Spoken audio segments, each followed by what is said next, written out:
అది డిసెంబర్ 4, 1971 సంవత్సరం. సమయం అర్ధరాత్రి.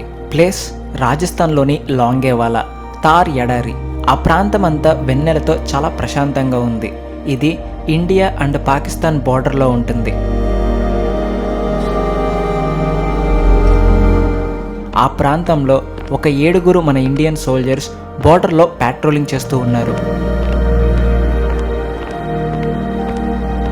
ఈ సోల్జర్స్ అందరికీ ఒక కెప్టెన్ ఉన్నాడు. అతని పేరు ధరమ్వీర్.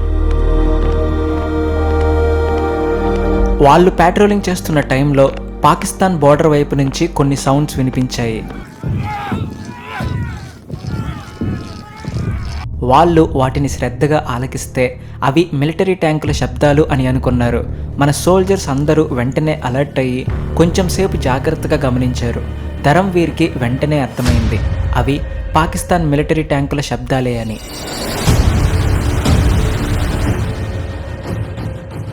ఒక పెద్ద భారీ పాకిస్తాన్ మిలిటరీ సైన్యం ట్యాంకులతో పాటు తమ వైపు వస్తూ ఉన్నారు. ధరమ్వీర్ దగ్గర ఒక పోర్టబుల్ రేడియో ఉంది. ఈ రేడియో ద్వారా ఈ న్యూస్ని లాంగేవాలా పోస్ట్లో ఉన్న తన కమాండర్కి, అంటే మేజర్ కుల్దీప్ సింగ్ చాంద్పురి గారికి ఇన్ఫార్మ్ చేశాడు. తను షాక్ అయ్యాడు. పాకిస్తాన్ సైన్యం ఎంత పెద్దదో కన్ఫర్మ్ చేసుకోవడానికి మేజర్ కుల్దీప్ సింగ్ మేజర్ ఆత్మా సింగ్ని అబ్జర్వేషన్ ప్లేన్లో పంపించి చూడమని చెప్పాడు. మేజర్ ఆత్మా సింగ్ లేట్ చేయకుండా ఎయిర్క్రాఫ్ట్లో పాకిస్తాన్ బోర్డర్ చెక్ చేయడానికి వెళ్ళాడు. తను పాకిస్తాన్ బోర్డర్ దగ్గరకు వెళ్ళి చూడగానే షాక్ అయిపోయాడు.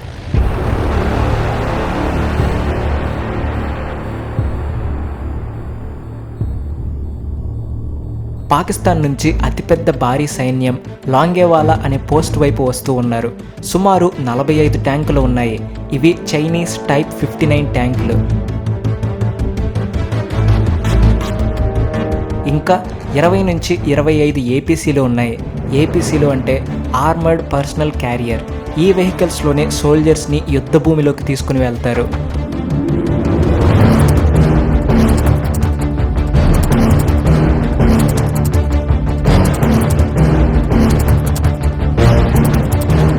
ఇంకా 500 నుంచి 600 వెహికల్స్ ఉన్నాయి.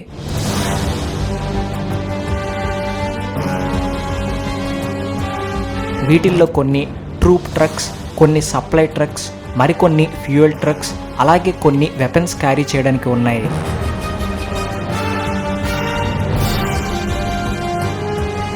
అలాగే మరికొన్ని వాహనాలు మరియు జీప్స్ కూడా ఉన్నాయి.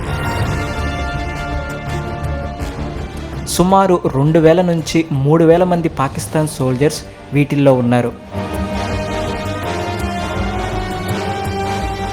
చెప్తే నమ్మడానికి కష్టంగా ఉంటుంది, కానీ ఈ పాక్ ఆర్మీ మొత్తం కలిపి 20 కిలోమీటర్ల వరకు విస్తరించి ఉంది.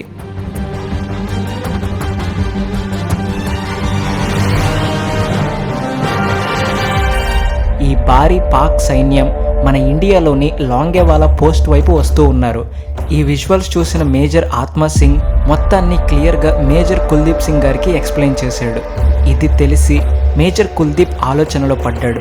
ఎందుకంటే తన దగ్గర ప్రస్తుతం ఉన్న ఇండియన్ ఆర్మీ ఎంతో తెలుసా? కేవలం 120 మంది మాత్రమే. పైగా అది అర్ధరాత్రి. ఎయిర్ ఫోర్స్ వచ్చి అటాక్ చేయడానికి కుదరదు. ఎయిర్ ఫోర్స్ దగ్గర నైట్ విజన్ ఎక్విప్మెంట్ లేదు. పాక్ సైన్యం భారీగా ఉంది. పైగా వాళ్ళు 45 ట్యాంకులలో వస్తున్నారు. ఇటువైపు చూస్తే మన దగ్గర కేవలం 120 మంది సోల్జర్స్ మాత్రమే ఉన్నారు. మన ఇండియన్ సోల్జర్స్ దగ్గర ఎక్స్ట్రా బెటాలియన్ లేదు, ఒక్క ట్యాంక్ కూడా లేదు, ఆర్టిలరీ లేదు. మన దగ్గర కేవలం సోల్జర్స్ దగ్గర ఉన్న గన్స్, వాటితో పాటు 2 medium machine guns, 2 81mm mortars, 4 PIAT anti tank rocket లాంచర్లు, 2 జోంగా బోర్న్ వెహికల్ వెపన్స్, అలాగే M40 గన్. కేవలం ఇంతే ఉన్నాయి. పాకిస్తాన్తో పోల్చుకుంటే మన దగ్గర ఉన్నవి చాలా చాలా తక్కువ. ఇది ఆలోచించిన మేజర్ కుల్దీప్కి ఏం చేయాలో అస్సలు అర్థం కాలేదు. తను లేట్ చేసే కొద్దీ పాక్ సైన్యం ఇంకా దగ్గరికి వస్తారు. వెంటనే మేజర్ కుల్దీప్ సింగ్ బెటాలియన్ హెడ్ క్వార్టర్స్కి ఫోన్ చేశాడు. సిచ్యువేషన్ మొత్తాన్ని చాలా క్లియర్గా ఎక్స్ప్లెయిన్ చేశాడు. అర్జెంటుగా ఎక్స్ట్రా సైన్యం మరియు వెపన్స్ కావాలి అని అడిగాడు. కానీ దానికి వాళ్ళు ఒప్పుకోలేదు. ఎందుకంటే అర్ధరాత్రి, పైగా చాలా దూరం. ఈ కాన్వర్జేషన్ అయ్యేసరికి చివర్లో హెడ్ క్వార్టర్స్ నుంచి తనకు 2 ఆప్షన్స్ ఇచ్చారు. ఒకటి, లాంగేవాలాలోనే ఉండి ఉన్న సైన్యంతో మరియు ఆయుధాలతో పోరాడడం, తెల్లారే వరకు ఎలాంటి సపోర్ట్ రాదు అని స్ట్రిక్ట్గా చెప్పేశారు. రెండవ ఆప్షన్, తన దగ్గర సైన్యం మొత్తాన్ని తీసుకుని లాంగేవాలా వదిలేసి రామ్గర్ ఊరికి వెళ్ళిపోవడం. సింపుల్గా చెప్పాలి అంటే 120 మంది మన ఇండియన్ సోల్జర్స్ 2000 మంది పాకిస్తాన్ సైన్యాన్ని ఎదుర్కోవడం చాలా కష్టం, దానికి బదులు మీరు సేఫ్గా పారిపోండి అని ఇండైరెక్ట్గా చెప్పారు. మేజర్ కుల్దీప్కి ఏం చెయ్యాలో అర్థం కాలేదు. కాసేపటికి మేజర్ కుల్దీప్ తన సైన్యం మొత్తాన్ని పిలిపించాడు. సిచ్యువేషన్ని క్లియర్గా ఎక్స్ప్లెయిన్ చేశాడు. తెల్లారే వరకు ఎవరి సహాయం రాదు అని కూడా చెప్పాడు. చివర్లో ఒక మాట చెప్పాడు, మీలో ఎవరికైనా వెళ్ళిపోవాలి అని అనిపిస్తే ఇప్పుడే వెళ్ళిపోయి మీ ప్రాణాలు కాపాడుకోండి అని అన్నాడు. తీరా చూస్తే మన ఇండియన్ సోల్జర్స్లో ఒక్కరు కూడా కదలలేదు. ఎందుకంటే మేజర్ కుల్దీప్ మరియు తన సైన్యం ఏది ఏమైనా సరే వెనక్కి మాత్రం వెళ్ళము, ఒకవేళ చనిపోతే మాతో పాటు కొంత పాక్ సైన్యాన్ని కూడా తీసుకెళ్తామని మొండిగా డిసైడ్ అయిపోయారు. లేట్ చేయకుండా సోల్జర్స్ అందరూ బార్డర్లో ఎవరి పొజిషన్స్లోకి వాళ్ళు వెళ్ళిపోయారు.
సరిగ్గా అర్ధరాత్రి 12:30 పాకిస్తాన్ సైన్యం మన బార్డర్ దగ్గరకు వచ్చి కాల్పులు స్టార్ట్ చేసింది.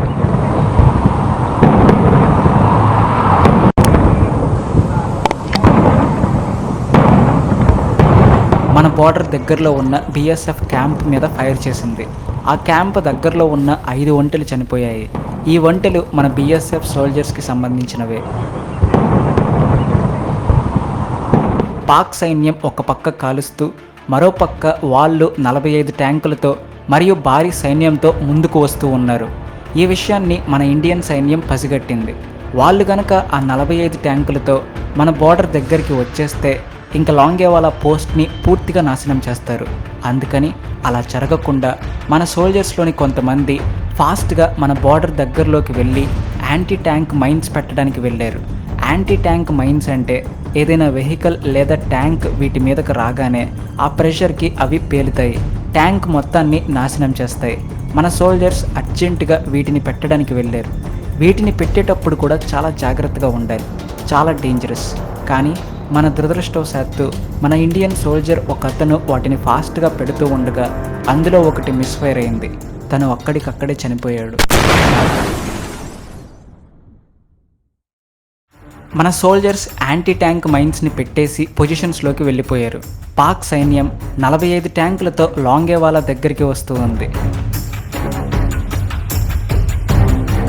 మన ఇండియన్ సైన్యం పొజిషన్స్లో ఉండి కూడా పాకిస్తాన్ సైన్యం మీద ఫైర్ చేయలేదు. ఎందుకంటే మన దగ్గర సైన్యం తక్కువ, వెపన్స్ కూడా తక్కువ.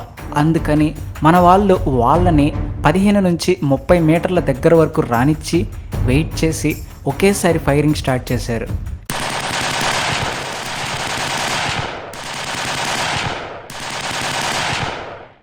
చాలా జాగ్రత్తగా ఏ బుల్లెట్ కూడా వేస్ట్ కాకుండా గురి చూసి మరీ ఫైర్ చేశారు.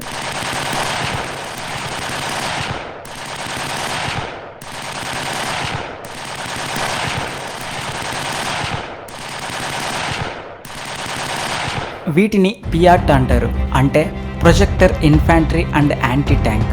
మన ఇండియన్ సోల్జర్స్ వీటితో పాకిస్తాన్ సైన్యంలోని మొదటి వరుస ట్యాంకుల మీద చాలా యాక్యురేట్గా ఫైర్ చేశారు.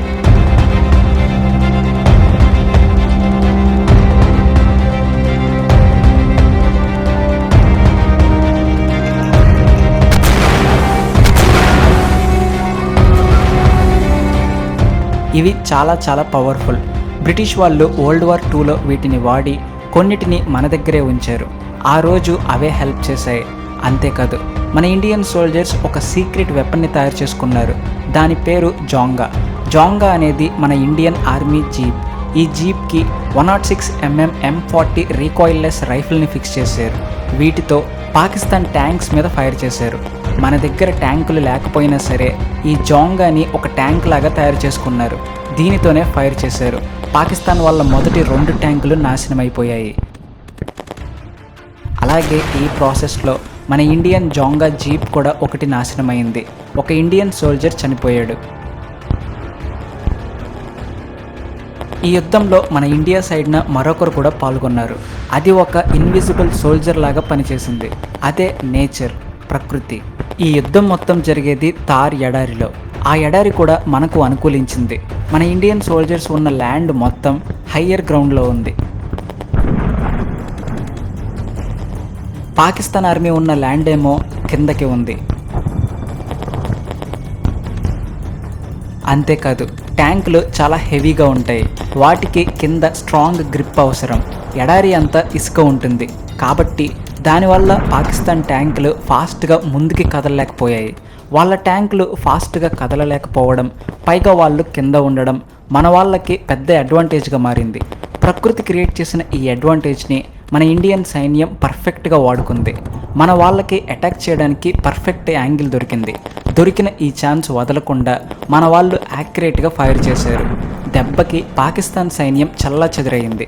కొన్ని ట్యాంకులు నాశనం అయ్యాయి, కొన్ని ఇసుకలో కూరుకుపోయాయి, కొన్ని వెనక్కి వెళ్ళిపోయాయి. సుమారు 12 పాకిస్తాన్ ట్యాంకులని మన ఇండియా డిస్ట్రాయ్ చేసింది. కానీ కొన్ని పాకిస్తాన్ ట్యాంకులు మరియు కొందరు సోల్జర్స్ మాత్రం మన వాళ్ళ ఫైరింగ్ నుంచి తప్పించుకుని ముందుకు వచ్చేశారు. వీళ్ళు వెళ్ళి లాంగేవాలాని ఆక్రమిద్దాం అనుకున్నారు. వీళ్ళు చాలా ఫాస్ట్గా మన బార్డర్ దగ్గరికి వచ్చేశారు. వీళ్ళకి బార్డర్ దగ్గరలో ఒక పొడవైన వైర్ కనిపించింది. అక్కడికి వచ్చిన పాకిస్తాన్ సైన్యం దానిని గమనించింది. వాళ్ళు దానిని చూసి ఈ వైర్ ఇక్కడ ఉంది అంటే ఈ ఏరియాలో ఇండియా వాళ్ళు ఖచ్చితంగా ల్యాండ్ మైన్స్ పెట్టే ఉంటారు అని వాళ్ళకి అనుమానం వచ్చింది. ల్యాండ్ మైన్స్ అంటే పాక్ ట్యాంకులు పేల్చడానికి మన వాళ్ళు ఎలాగైతే యాంటీ ట్యాంక్ మైన్స్ ప్లేస్ చేశారో సేమ్ అలాగే శత్రువులు వచ్చేటప్పుడు వాళ్ళు ఈ ల్యాండ్ మైన్స్ మీద అడుగు వేస్తే ఆ ప్రెషర్కి అవి పేలుతాయి. వీటిని ల్యాండ్ మైన్స్ అంటారు. పాక్ సైన్యం ఏమనుకుంది అంటే ఈ వైర్ చాలా పొడవుంది, అంటే ఇక్కడ చాలా ల్యాండ్ మైన్స్ ఉన్నాయి అని అనుకుంది. వెంటనే ఆ ఏరియాలో ఉన్న అందరినీ అలర్ట్ చేసి ఆగిపోమ్మని చెప్పింది. అసలే చీకటి, ఎక్కడెక్కడ ల్యాండ్ మైన్స్ ఉన్నాయో చెప్పలేం, ఇది చాలా డేంజరస్ అని ఆగిపోమ్మంది. ఇంకో పక్క మన సైన్యం కుదిరినంత వరకు ఫైరింగ్ చేసి మిగతా వాళ్ళు రాకుండా పోరాడుతున్నారు. ఈ ఫెన్సింగ్ దగ్గర ఉన్న పాక్ సైన్యం ఆ ల్యాండ్ మైన్స్ని కనిపెట్టడానికి పాక్ ఇంజనీర్స్ని పిలిపించింది. మన అదృష్టం ఏంటి అంటే పాకిస్తాన్ ఇంజనీర్స్ ఆ రాత్రిపూట మన బార్డర్ దగ్గరికి రావడానికి 2 గంటల సమయం పడుతుంది. ఇక అంతే, ఈ మాత్రం టైం ఇస్తే చాలు చెలరేగిపోతాం అన్నట్టు మన ఇండియన్ సైన్యం అడ్వాన్స్ అయింది. పాకిస్తాన్ సైన్యం వాళ్ళ ట్యాంకుల బయట కొన్ని ఫ్యూయల్ డ్రమ్స్ని పెట్టుకుంది. ఎందుకంటే ఎడారిలో చాలా దూరం లోపలికి వెళ్ళాలి, సడన్గా ఫ్యూయల్ అయిపోతే కష్టమని ఎక్స్ట్రా ఫ్యూయల్ డ్రమ్స్ని ట్యాంకుల పైన పెట్టుకుంది. మన ఇండియన్ సోల్జర్స్ ఎప్పుడైతే ట్యాంకుల వైపు షూట్ చేశారో అవి ఆ ఫ్యూయల్ డ్రమ్స్కి తగిలి కొన్ని ట్యాంక్స్కి మంట అంటుకుంది. ఈ మంట వల్ల పాకిస్తాన్ సైన్యం మొత్తం ఎక్కడెక్కడుంది అనేది మన ఇండియన్ సైన్యానికి క్లియర్గా కనిపించింది. కానీ వాళ్ళకేమో అది చీకటవ్వడం వలన మన ఇండియన్ సోల్జర్స్ క్లియర్గా కనపడట్లేదు. పైగా వాళ్ళకి పొగ కూడా అడ్డు వస్తుంది. ఒక పక్కన ఉన్న పాక్ సైన్యమేమో ల్యాండ్ మైన్స్ ఉన్నాయి అని ఆగిపోయింది, ఇంకో పక్కేమో పాక్ సైన్యానికి మన వాళ్ళు క్లియర్గా కనబడట్లేదు. ఇక అంతే, దొరికిందే ఛాన్స్ అని మన వాళ్ళు పాకిస్తాన్ మీద చెలరేగిపోయారు. పాకిస్తాన్కి పైన కింద చుక్కలు చూపించారు. చివరికి 2 గంటలు గడిచాయి. ల్యాండ్ మైన్స్ కనిపెట్టడానికి పాక్ ఇంజనీర్స్ వచ్చేశారు. ఫాస్ట్గా వచ్చి ఏరియా మొత్తం చెక్ చేశారు. కొంత సమయానికి వాళ్ళకి అర్థమైంది ఏంటి అంటే, అసలు అక్కడ మన వాళ్ళు ల్యాండ్ మైన్సే పెట్టలేదు. మన వాళ్ళకి టైం లేక ల్యాండ్ మైన్స్ పెట్టలేకపోయారు.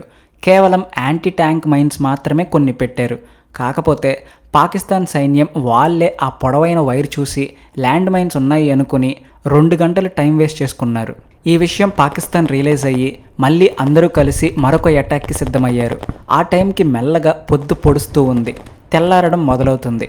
పాకిస్తాన్ కమాండర్స్ అందరూ ఈ సిచ్యువేషన్ గురించి డిస్కస్ చేసుకుని మరొక ప్లాన్ని అమలు చేశారు. లాంగేవాలా ఆర్మీ పోస్ట్ని అన్ని వైపుల నుంచి వచ్చి ఆక్రమిద్దామనుకున్నారు. ఎప్పుడైతే తెల్లవారుజామున కొంచెం వెలుతురు వచ్చిందో ఆకాశంలోని మేఘాలను చీల్చుకుంటూ ఇండియన్ ఎయిర్ ఫోర్స్ ఎంట్రీ ఇచ్చింది. ఇండియన్ ఎయిర్ ఫోర్స్ 122 స్క్వాడ్రన్ ఎయిర్ క్రాఫ్ట్స్ని లాంచ్ చేసింది. 4 హాకర్ హంటర్ ఎయిర్ క్రాఫ్ట్స్తో రిపీటెడ్గా అటాక్ చేశారు.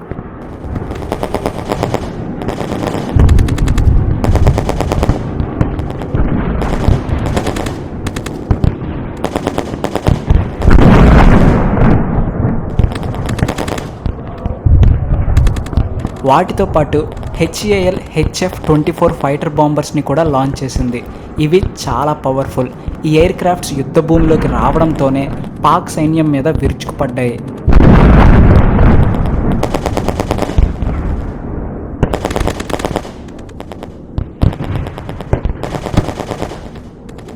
ఎందుకంటే మన వాళ్ళకి ట్యాంకులు లేవు, అంటే అక్కడ ఉన్నవి ఓన్లీ పాకిస్తాన్ ట్యాంకులు. అందుకని వాళ్ళు ఒక్కటే ఫిక్స్ అయ్యారు, కనిపించిన ప్రతి ట్యాంక్ మీద స్ట్రైక్ చేయడం. అలానే చేశారు. పాక్ సైన్యం కనీసం తప్పించుకోవడానికి కూడా ఛాన్స్ లేదు. అది మొత్తం ఎడారి, కనీసం దాక్కోవడానికి ఒక్క చెట్టు కూడా లేదు. 7 ఎయిర్ క్రాఫ్ట్స్తో రిపీటెడ్గా గ్యాప్ లేకుండా స్ట్రైక్ చేసింది. కింద ఉన్న ఆర్మీకి మన ఇండియన్ ఎయిర్ ఫోర్స్ కూడా తోడయ్యేసరికి మన సైన్యం పాకిస్తాన్ని తార్ ఎడారిలో అల్లాడించింది. పాకిస్తాన్ దరిద్రం ఏంటి అంటే వాళ్ళ ఎయిర్ ఫోర్స్ వేరే చోట ఉన్నారు. లాంగేవాలా చిన్నది, ఈజీగా ఆక్రమించవచ్చు, ఎయిర్ ఫోర్స్ సపోర్ట్ అక్కర్లేదు అని పాకిస్తాన్ అనుకుంది. చివరికి మన ఇండియన్ ఎయిర్ ఫోర్స్ దెబ్బకి పాకిస్తాన్వి 22 ట్యాంకులు నాశనమయ్యాయి. 12 ట్యాంకులను కింద గ్రౌండ్ బెటాలియన్ నాశనం చేసింది. మరొక 2 ట్యాంకులను పాకిస్తాన్ వదిలేసి వెళ్ళిపోయింది. వాటిని మన ఇండియా సొంతం చేసుకుంది.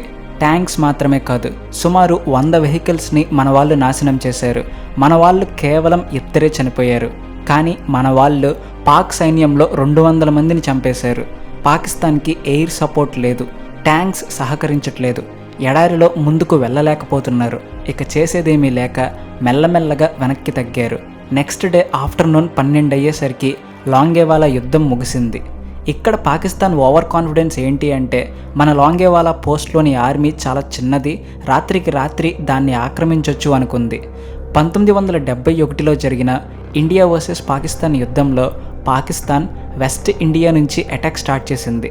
మన వెస్ట్ ఇండియా మొత్తంలో వీకెస్ట్ పాయింట్ ఈ లాంగేవాలా పోస్ట్ ఒక్కటే. కేవలం 120 మంది మాత్రమే అక్కడ ఉన్నారు. ట్యాంక్స్ లేవు, సరిపడా వెపన్స్ లేవు. వన్స్ లాంగేవాలాని ఆక్రమిస్తే తర్వాత రామ్గర్, ఆ తర్వాత జైసల్మర్, అలా రాజస్థాన్ మొత్తాన్ని ఆక్రమించి ఇండియాలోకి వెళ్ళిపోవచ్చు అనేది పాకిస్తాన్ వాళ్ళ అసలైన ప్లాన్. అందుకే రాత్రికి రాత్రి 2000 మంది భారీ సైన్యాన్ని దింపారు. కానీ మన 120 మంది వాళ్ళను ఇంచు కూడా లోపలికి రానివ్వలేదు, అడ్డంగా నిలబడిపోయారు. ముఖ్యంగా ఆ 120 మందిని లీడ్ చేసిన మేజర్ కుల్దీప్ గారి డేరింగ్ డెసిషన్కి, బ్రేవరీకి సెల్యూట్ కొట్టాల్సిందే. 120 మంది చిన్న సైన్యం కావచ్చు, కానీ అందరూ ఒక్కటై పోరాడితే ఎంత పెద్ద సైన్యాన్నైనా ఓడించవచ్చు అని మన వాళ్ళు నిరూపించారు. ఈ సంఘటన నుంచి ఇప్పటి మనం కూడా ఒక గొప్ప విషయాన్ని అర్థం చేసుకోవాలి. ఇప్పటికీ మన ఇండియాలో కులం, మతం మరియు ప్రాంతీయ భేదాలు ఉన్నాయి. ఆ భేదాలు లేకుండా అందరూ ఒకటిగా ఉంటే మనకి మనమే కొండంత బలం, దేనినైనా సాధించగలం.